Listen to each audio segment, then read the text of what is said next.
질병과 증상들은 진정한 치유와 깨달음으로 나아가는 데 확고한 스승이 된다. 우리는 현대의학이 기적에 가까운 가능성과 능력을 보여주고 있는 시대에 살고 있다. 하지만 동시에 거의 전능한 것처럼 보이는 이 현대의학의 근본적인 불신을 드러내는 사람들이 목소리도 점점 더 커지고 있다. 부작용, 증상의 전이, 비인간적인 조처. 엄청난 비용과 같은 불신의 근거들보다 훨씬 더 흥미로운 점은 불신과 비판이 일어나고 있다는 그 사실 자체다. 왜냐하면 우리가 비판을 위한 합당한 근거를 대기 이전에 이미 무언가 분명히 잘못되어 있으며 지금 받고 있는 치료가 아무리 철저하게 시행된다 하더라도 혹은 바로 그렇게 철저하게 시행되었다고 하기 때문에 기대하던 목표를 이루지 못할 것이라는 막연한 느낌이 만연해 있기 때문이다. 그러나 이러한 느낌은 새롭고 대안적인 해결책을 내놓기에는 금세 사라져버린다. 어떤 사람들은 건강의 회복을 의료의 공공성을 강화시키는 데 있다고 여기며 어떤 사람들은 화학의약품을 자연의약품으로 대체하는 데 있다고 본다. 또 어떤 사람들은 이 모든 문제점을 해결하는 것이 방사선의 탐구에 있다고 여기고 다른 어떤 사람들의 동종요법이 가장 적합한 것이라고 주장한다. 또 한편으로 친구사들과 한의사들은 을술의 시각을 신체 조직의 부위별 특성에서 벗어나 기의 흐름이라는 측면으로 돌릴 것을 요구한다. 정통의학을 벗어난 이 모든 경향과 방법들은 종합해서 전체적인 의학이라고 한다. 이것들은 치료법의 다양성을 개방적으로 받아들이려고 하는 태도이에도 무엇보다 인간의 정신과 육체가 통합된 존재로 함께 바라보려고 노력한다. 동의학이 발달해온 이래로 이것이 전체로서의 인간을 고찰 대상에 포함시키지 않는다는 사실은 거의 모든 면에서 드러났다.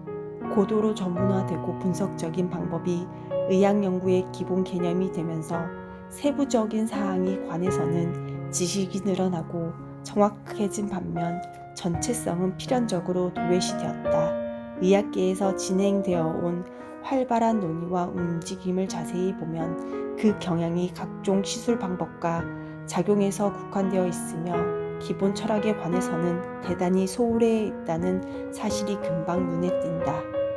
의학은 상당 부분의 구체적이고 실무적인 활동을 통해 돌아가지만 모든 치료 행위는 의식적이든 무의식적이든 그 이면에 놓여있는 기본 철학을 드러낸다. 현대의학은 결코 의료활동의 수단에 부족해서가 아니라 그 활동에 종종 암묵적으로 그리고 반성도 없이 근거로 삼아왔던 세계관 때문에 실패한 것이다. 의학은 그 기본 철학 때문에 더 정확히 말해서 기본 철학이 없어서 한계에 부닥친 것이다. 지금까지의 의료활동은 오직 신체 구조의 온전한 작동을 위한 기능적 시술에만 매달려 왔다.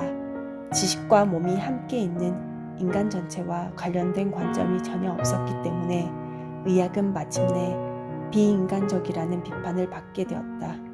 이 비인간적인 행위들을 계속해서 기능적 시술로 바꾸려 보다는 노력은 무의미하다. 많은 징후들이 의학이 병에 걸렸다는 사실을 보여주고 있다. 여느 환자들과 다름없이 의학이라는 환자도 무턱대고 증상들을 없애려고 노력하는 것으로 치유될 수 없다. 그러나 정통의학을 비판하고 대안적인 치료법을 옹호하는 대부분의 사람들조차 아주 당연하다는 듯이 정통의학의 세계관과 목표를 받아들이고 그들의 모든 정력을 오직 형식, 즉 방법들을 바꾸는 데만 투입한다. 그래서 우리는 질병과 치유의 문제점을 새롭게 해석하려고 한다. 이때 우리는 이 분야에서 당연시되고 있는 기본 가치들을 결코 받아들이지 않을 것이다. 물론 이러한 입장은 우리의 계획을 힘들고 위태롭게 만든다. 왜냐하면 모든 사람들이 금기시하는 영역들에 대해서도 우리는 그 근거를 가차없이 가져갈 것이기 때문이다. 기능적인 조처 그 자체는 어떤 의미도 지니지 않는다. 어떤 사안의 진정한 의미는 그것의 가치를 알 수 있게 해주는 해석에서 생겨난다. 예를 들어 유리관 속에 수은주가 올라왔다는 것은 따로 떼어내서 관찰하면 아무런 의미가 없다. 이 사안의 기온이 변하는 표시로 해석할 때 비로소 이 변화는 의미가 있는 것이다. 사람들이 이 세상에서 일어나는 일들과 그 고유한 섭리를 해석하는 작업을 포기한다면 그것들은 존재의 의미를 상실한다. 그런데 우리가 어떤 것을 해석하려는 대상이 드러나 있는 영역의 밖에 있는 기본 틀이 필요하다. 이런 이유로 물질과 형식으로 이루어진 이 세상의 변화 과정들을 우리가 형이상학적인 기본 틀을 끌어들일 때 비로소 해석이 가능하다. 괴테의 말처럼 형상으로 된 가시적인 세계가 비유로 변할 때 비로소 그것은 가치와 의미가 있다. 문자와 숫자가 그 이면에 놓인 관념을 외형적으로 전해주고 있듯이 가시적인 모든 것은 구체적이고 실질적인 모든 것을 단순히 어떤 관점의 표현일 뿐이다. 간단히 말해 이 두 영역을 형식과 내용이라 부를 수 있다. 형식을 통해 내용이 표현되며 그렇게 해서 형식은 의미를 부여받게 된다. 아무런 생각도 전해주지 않는 글자들은 언제까지나 무의미하고 가치가 없다. 그 글자들을 아무리 꼼꼼하게 따져가며 살펴봐도 사정은 변함없이 없을 것이다. 이러한 관계는 미술 작품에서도 명확히 드러나며 누구나 이해할 수 있다. 어떤 그림의 가치는 캔버스와 물감의 질을 근거로 하는 것이 아니다. 그 그림의 물질적인 구성 성분은 매술가의 마음속 표상이라는 관념을 전달하고 매개할 뿐이다. 이때 캔버스와 물감은 평소에는 눈에 보이지 않는 것을 볼 수 있게 해주며 따라서 초감각적인 내용을 감각적으로 표현하는 것이다. 이러한 간단한 사례들은 질병과 치유라는 테마를 해석하면서 고찰하려는 이 방법론을 이해하는 데 도움을 주는 가교다. 이제 우리는 과학적인 의학이라는 분야를 단호하게 의도적으로 포기한다. 우리는 과학적 엄밀성을 요구하지 않는다. 왜냐하면 우리의 출발점은 그와는 전혀 다른 것이기 때문이다. 따라서 과학적인 논증이나 비판도 우리의 고찰 방식에 해당될 수 없다. 과학적인 토대가 기능적인 분야에 국한되어 있고 따라서 중요성과 의미성을 명료하게 드러내지 못하기 때문이다. 우리는 의도적으로 여기서 벗어나는 것이다. 우리의 방법론은 합리주의자들과 유물론자들의 위해서가 아니다. 과학적 논리를 떠나 인간의식의 복잡한 경로를 추적해볼 용의가 있는 사람들을 위한 것이다. 인간의 영혼을 파헤치는 이러한 과정에서 유익한 수단은 비유, 공상, 연상, 아이러니, 그리고 말의 숨은 뜻을 잘 알아듣는 감각이다. 특히 우리가 추구하는 과정은 양극의 한쪽을 주저없이 없애버림으로써 상황을 억지로 명료하게 만드는 것이 아니다. 오히려 모순적인 상황과 상반된 가치가 있는 그대로 용인할 수 있는 능력을 요구한다. 의학계에서나 대중들 사이에서나 할 것 없이 아주 갖가지의 질병들이 언급되고 있다. 질병들이란 말은 질병이라는 용어가 상당한 오해가 시달리고 있다는 사실을 분명히 보여준다. 질병이란 오직 단수로서만 사용할 수 있는 단어다. 질병들이란 복수는 건강의 복수, 건강들이라는 말과 마찬가지로 사리에 맞지 않는 것이다. 질병과 건강은 인간의 상태를 나타내는 것과 관련되어 있고 장기나 신체 부위를 지칭하는 것이 아니기 때문에 단수로 사용하는 용어들이다.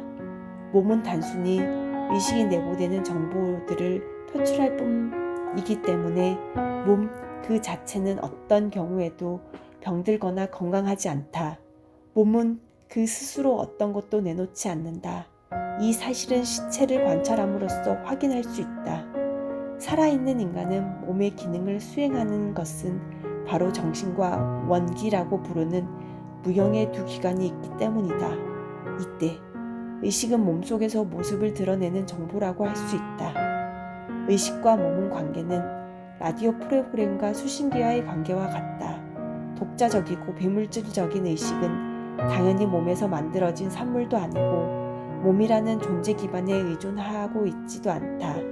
한 생명체의 몸속에서 어떠한 일이 일어나든 그것은 해당 정보가 표출되는 것이지 내지는 해당 표상이 구체적으로 드러나는 것일 뿐이다.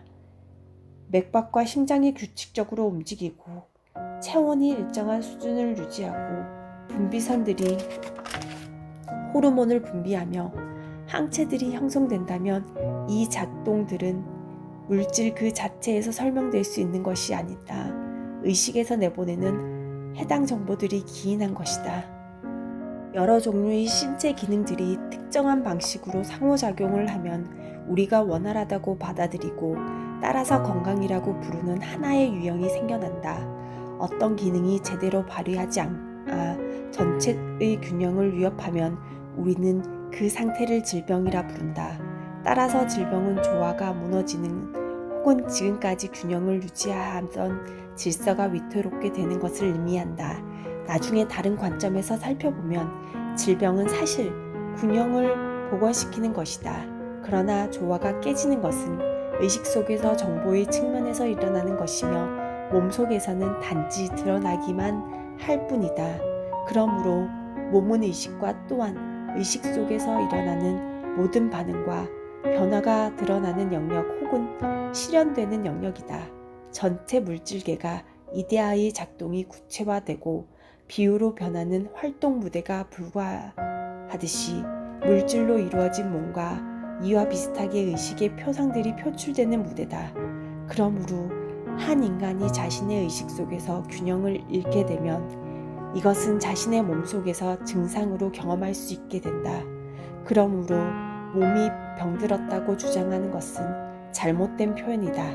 병들 수 있는 것은 항상 인간 자신뿐이다. 그러나 이 병든 것은 몸에서 증상으로 나타난다. 비극이 상연될 때 무대가 비극인 것이 아니라 그 연극 작품이 비극인 것이다.